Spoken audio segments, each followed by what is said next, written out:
Hi friends, வணக்கம் and welcome back to கலாவின் கவி. இன்றைக்கி நம்ம சேனலில் ஒரு சின்ன vlog தாங்க பார்க்க போகிறோம். பொங்கலுக்காக நாங்கள் எங்கள் அம்மத்தா ஊருக்கு வந்தோம். இங்கே நாங்கள் எப்படி என்ஜாய் பண்ணுறோம் அப்படிங்கிறத ஒரு vlog-ஆக போட போகிறோங்க. கூடவே ஒரு ஸ்வீட் ரெசிபியும் ஷேர் பண்ணலான்ட்டு இருக்கேங்க. அதனால் வீடியோவை ஃபுல்லாக பாருங்கள். கண்டிப்பாக சப்ஸ்கிரைப் பண்ணாதவங்க சப்ஸ்கிரைப் பண்ணி பாருங்கள். வாங்க வீடியோக்குள்ளே போகலாம். இது பார்த்திங்கன்னா காலையில் ஒரு 7 மணி அப்படி இருக்குங்க. அன்றைக்கி பார்த்திங்கன்னா டிராக்டர் வந்திருந்தது. ரொம்ப நாளாக சேர்த்து வச்சுருந்த குப்பை மீன்ஸ் இந்த மாட்டு சாணம், அதுக்கப்புறம் நம்ம சமையலில் வரக்கூடிய காய்கறி வேஸ்ட்டு, இதெல்லாமே வந்து குப்பங்குழின்னு சொல்லிட்டு ஒரு இடத்துல குட்டா போட்டு வச்சுருப்பாங்க. அது நல்லா நிறைய சேர்ந்ததுக்கப்புறம் அதையெல்லாம் வலிச்சு கொண்டு போய் காட்டுக்குள்ளே போட்டு பரப்பி விட்டு அதை உழவு ஓட்டிடுவாங்க. அது வந்து காட்டுக்கு ஒரு உரமாக இருக்கும் இல்லைங்களா, அதனால்.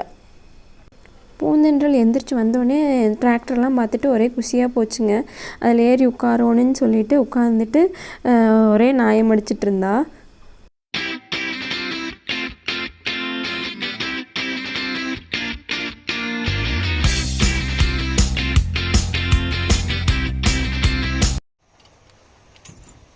சரி, வாங்க டிராக்டரில் போகலான்னு கூப்பிடு. வண்டி டிராக்டர் எப்படி ஓட்டுறது? அப்படிதான் ஓட்டுவாங்களா? வந்தா எங்க உட்காருது? அங்க உட்காந்துட்டு அப்புறம் நீ எப்படி ஓட்டுவ?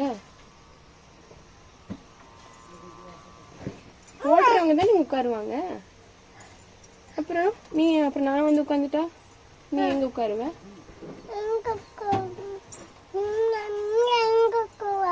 நின்னுட்டே ஓட்டிடுவியா?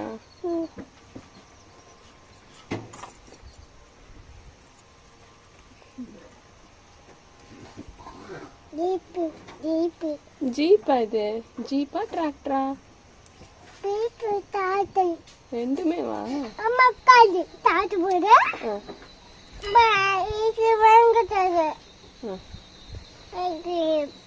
ஐஸ்கிரீம் வாங்கி தரீங்களா அம்மாக்கு?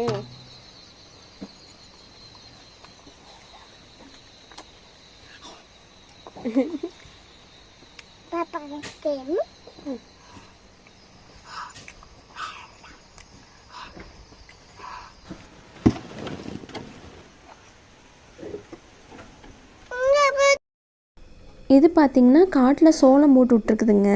அதை சாப்பிட்றதுக்கு அங்கே ஒரு மயில் வந்து நின்றுட்டு கொத்தி கொத்தி சாப்பிட்ருக்குது பாருங்கள். அதுக்கு எத்தாமல் மேலே இருக்கிற சோளத்தையெல்லாம் அது ஜம்ப் பண்ணி கொத்தி கொத்தி சாப்பிட்டு இருந்துச்சுங்க. பார்க்கவே அழகாக இருந்துச்சு. அதான் வீடியோ எடுத்தேன். நாங்கள் சிறுசாக இருக்கையிலலாம் இந்த மாதிரி மயில் பார்க்குறதே அபூர்வம். இந்த மாதிரி காட்டுலலாம் மயில் எதுவும் வராதுங்க. இப்போ பார்த்திங்கன்னா நிறைய மயிலுங்க வருது. அந்த மயிலுங்கிட்டேருந்து இந்த சோளத்தை காப்பாற்றுறதே ஒரு பெரிய வேலையாக இருக்குது. அடிக்கடி முடுக்கிட்டே இருப்பாங்க. பாருங்கள் எப்படி ஜம்ப் பண்ணி சாப்பிடுதுன்னு.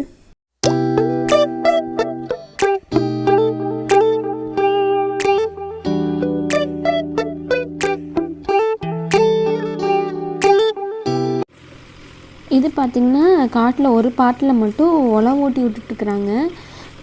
ஏதாவது வேறு பயிர் விதைக்கிறதுக்கு முன்னாடி இந்த மாதிரி உழவு ஓட்டி விதைப்பாங்க. இதை பார்க்கும்போது எனக்கு என்னோடய சின்ன வயசு ஞாபகம் தான் வந்துச்சுங்க. இந்த மாதிரி சின்ன வயசில் டிராக்டர்லாம் ஏதாவது காட்டுக்குள்ளே உழவு ஓட்டிகிட்டு இருந்துச்சுன்னா அது ஃபுல்லாக ஸ்டார்டிங்லேருந்து எண்டிங் முடிகிற வரைக்கும் மொட்டை வெயிலாக இருந்தாலும் சரி, நான் அங்கேயே தான் நின்று அதை வேடிக்கை பார்த்துட்ருப்பேன். எதுக்குன்னா கடைசியாக எல்லா உழவெல்லாம் ஓட்டி முடிச்சதுக்கப்புறம் எங்கள் அப்பச்சியும் மாமாவும் அந்த டிரைவர்கிட்ட சொல்லி ஒரு ரவுண்டு டிராக்டரில் கூட்டிகிட்டு போக சொல்லுவாங்க. அதுக்காக தான் கால் கடுக்க அத்தனை நேரம் அங்கே நின்றுட்டே இருப்பேன். எனக்கு அந்த ஞாபகம் தான் வந்துச்சுங்க. இப்போ பார்த்திங்கன்னா உழவு ஓட்ட நிறையா கொக்குங்க வந்து வருங்க. இப்போ பார்த்திங்களா ஒரு கொக்கு வந்திருக்கு. இந்தமாதிரி லைனாக நிறைய கொக்குங்க வரும். ஏன்னா அந்த டிராக்டருக்கு பின்னாடி உழவு ஓட்ட என்ன மண் கீழே இருக்க மண்ணெல்லாம் மேலே வருது இல்லைங்களா, அப்போ ஏதாவது விதைகளோ இல்லை மண்புழு அந்த மாதிரி ஏதாவது இருந்துச்சுன்னா அதை கொத்தி சாப்பிட்றதுக்காக நிறையா கொக்குங்க வருங்க. அதுதான் வீடியோ எடுத்தேன், அதை காமிக்கிறதுக்காக தான்.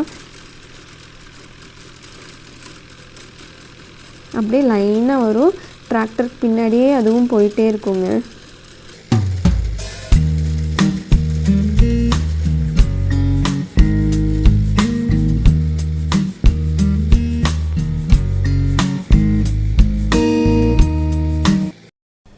இந்த வருஷம் பொங்கலுக்கு எங்கள் அம்மா தான் எங்களுக்கு ரவா லட்டு செஞ்சு கொடுத்தாங்க.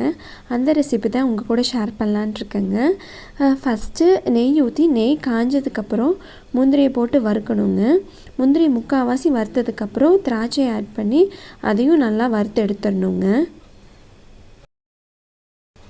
அதுக்கப்புறம் அந்த நெய்யிலேயே 1 கிலோ அளவுக்கு ரவையை ஆட் பண்ணி நல்லா வறுத்தரணுங்க. ரவையோட கலர் சேஞ்ச் ஆகக்கூடாது, ஆனால் நல்ல மணம் வருங்க. அது வரைக்கும் நல்லா வறுத்து எடுத்துடணும். அதுக்கப்புறம் ஒரு அரை மூடி தேங்காய் துருவலை வெறும் வடை சட்டியில் போட்டு ஈரப்பதம் எதுவும் இல்லாமல் நல்லா வறுத்து எடுத்துக்கணுங்க. அதுக்கப்புறம் நம்ம வறுத்து வச்ச தேங்காயை நம்ம வறுத்துட்ருக்கக்கூடிய ரவையில் ஆட் பண்ணி அதையும் 1 நிமிஷம் நல்லா கலக்கி விட்டுக்கணுங்க.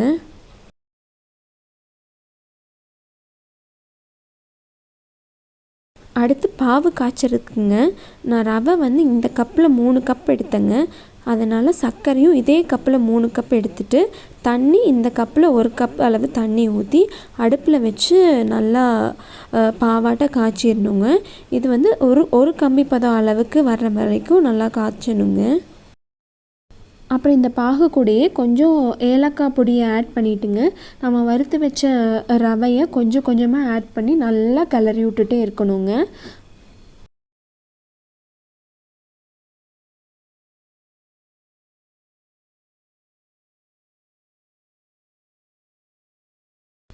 இது கூடயே நம்ம வறுத்து வச்சுருக்கிற முந்திரி திராட்சையை சேர்த்துட்டு நல்லா கலந்து விட்டுட்டு ஒரு 2 நிமிஷம் ஆற வச்சுட்டு நம்ம கை பொறுக்கிற அளவுக்கு சூட்டில் உருண்டை பிடிச்சா அருமையான ரவா லட்டு ரெடி ஆயிருங்க. இது ரொம்ப ஈஸியான ஸ்வீட் ரெசிபிங்க. கண்டிப்பாக ட்ரை பண்ணி பார்த்துட்டு எப்படி இருந்துச்சு அப்படின்னு சொல்லிட்டு எனக்கு கமெண்ட் பாக்ஸில் சொல்லுங்கள். குட்டீஸ் எல்லாம் கேக்கை வச்சுட்டு மாற்றி மாற்றி ஊட்டி விட்டுட்டு இருந்தாங்க. இவங்க 2 பேர் என்னோடய பெரிய அம்மச்சியோட கொள்ளு பேத்திங்க. இவங்க 3 பேரும் சேர்ந்து கேக் சாப்பிட்டு உடனே ஹாப்பி பர்த்டே டு யூ பாட ஆரம்பிச்சிட்டாங்க. அதுக்கப்புறம் இவங்க 2 பேரும் பாலும் தெளித்தேனும் அப்படின்னு ஒரு பாட்டு இருக்கு இல்லைங்களா, அது அருமையாக பாடுவாங்க. அதுவும் உங்களுக்காக அவங்க பாடியிருக்காங்க. கேட்டுட்டு எப்படி இருந்துச்சுன்னு கண்டிப்பாக எனக்கு கமெண்ட் பாக்ஸில் சொல்லுங்கள். ஏன்னா அது அவங்களோட கமெண்ட்ஸ் தான் அவங்களுக்கு ஒரு ஊக்கத்தையும் தரும், ஒரு உற்சாகத்தையும் தரும்.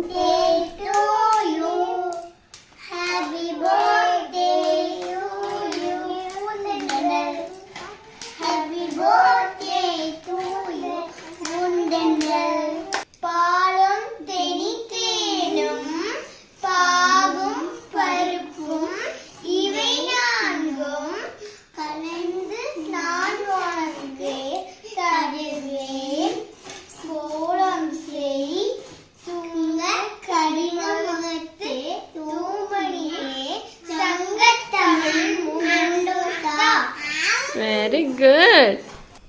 அதுக்கப்புறம் மருதாணி வச்சு ரொம்ப நாள் ஆச்சு, இன்றைக்கி மருதாணி வைக்கலாம் அப்படின்னு சொல்லிட்டு அரைச்சிட்டு ஃபஸ்ட்டு குட்டீஸ்க்கெல்லாம் வச்சு விட்டுட்டோங்க.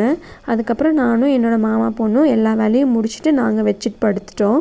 பூந்தெடலுக்கு பார்த்திங்கன்னா மருதாணி வச்ச உடனே கழுவிட்டோங்க. ஏன்னா ரொம்ப நேரம் அவள் வச்சுருக்க மாட்டோம், அங்கேயும் இழுக்கிடுவான் அப்படின்னு சொல்லிட்டு உடனே எடுத்துட்டோம். ஆனால் அதுக்கே நல்லா செவந்திருந்தது. மருதாணி கூட கொஞ்சம் புளி, அதுக்கப்புறம் தயிர், பாக்கு இதெல்லாம் சேர்த்து அரைச்சா நல்லா செவக்கும். பார்த்திங்கன்னா எல்லாத்துக்கும் நல்லா செவந்திருந்தது. அடுத்த நாள் காலையில் இங்கே பார்த்திங்கன்னா சோளத்தட்டை வெட்டிகிட்ருக்குறாங்க. இதை வெட்டி கத்தையாக கட்டி வச்சுருவாங்க. அதுக்கப்புறம் அதில் இருக்கக்கூடிய சோள கருதுகளை மட்டும் தனியாக வெட்டி எடுத்துக்குவாங்க. அப்புறம் இந்த சோளத்தட்டை 1 வருஷத்துக்கு அந்த தோட்டத்தில் இருக்கிற மாடுங்களுக்கு தேவையான அளவு தட்டை மட்டும் எடுத்து கொண்டு போய் போராட்ட போட்டுருவாங்க. மீதி இருக்கிற தட்டுகளை விற்றுருவாங்க. அதுக்கப்புறம் சோள கருதுகளை வெட்டி வச்சுருக்கோம் இல்லைங்களா, அதையை மெஷினில் கொடுத்து தட்டி எடுத்துக்குவாங்க. அதுக்கப்புறம் விதை சோளத்துக்கு திருப்பியும் இந்த மாதிரி சோளம் விதைக்கிறதுக்கு அளவாக மட்டும் விதை சோளத்தை எடுத்து வச்சுட்டு மீதி சோளத்தை விற்றுருவாங்க. இதே மாதிரி தான் ஒவ்வொரு வருஷமும் பண்ணிகிட்டே இருப்பாங்க. இது இப்போ புதுசாக பிறந்திருக்கிற கண்ணுக்குட்டிங்க. இந்த ஜனவரி 1 அன்றைக்கி தான் பிறந்துச்சு. பியோர் ஒயிட் கலரில் அழகாக இருந்துச்சு பார்க்குறதுக்கு.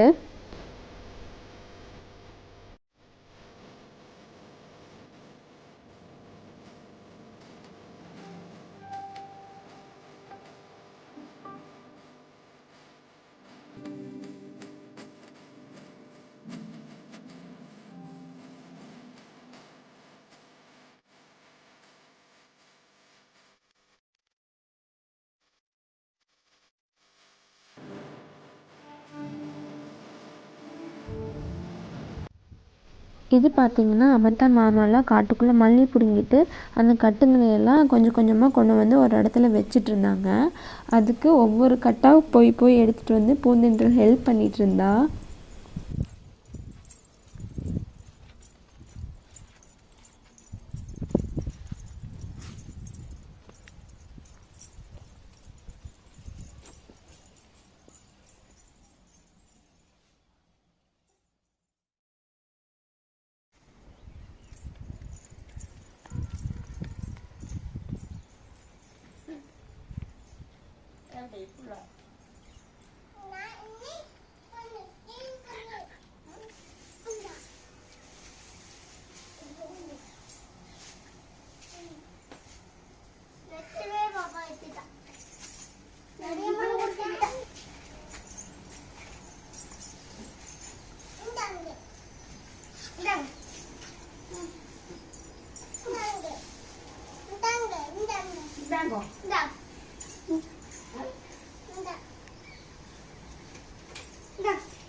அவ்வளோதாங்க. இந்த விலாகை நான் இதோட முடிச்சுக்கிறேன். இந்த வீடியோ உங்களுக்கு பிடிச்சிருந்தா கண்டிப்பாக லைக் பண்ணி ஷேர் பண்ணுங்கள். மறக்காமல் சப்ஸ்கிரைப் பண்ணுங்கள். ஏன்னா நம்மளோட வியூவர்ஸில் இன்னும் 96% பேர் சப்ஸ்கிரைப் பண்ணாமல் பார்த்துட்ருக்கீங்க. நீங்கள் சப்ஸ்கிரைப் பண்ணி பார்த்தீங்கன்னா எனக்கு ஒரு சின்ன சப்போர்ட்டாக இருக்குங்க. அதனால் சப்ஸ்கிரைப் பண்ணிவிட்டு கூடவே பக்கத்தில் இருக்கக்கூடிய பெல் ஐக்கானையும் கிளிக் பண்ணிக்கோங்க. அப்போ தான் ஃப்யூச்சரில் நான் எந்த வீடியோஸ் போட்டாலும் உங்களுக்கு நோட்டிஃபிகேஷன் வரும். நன்றி.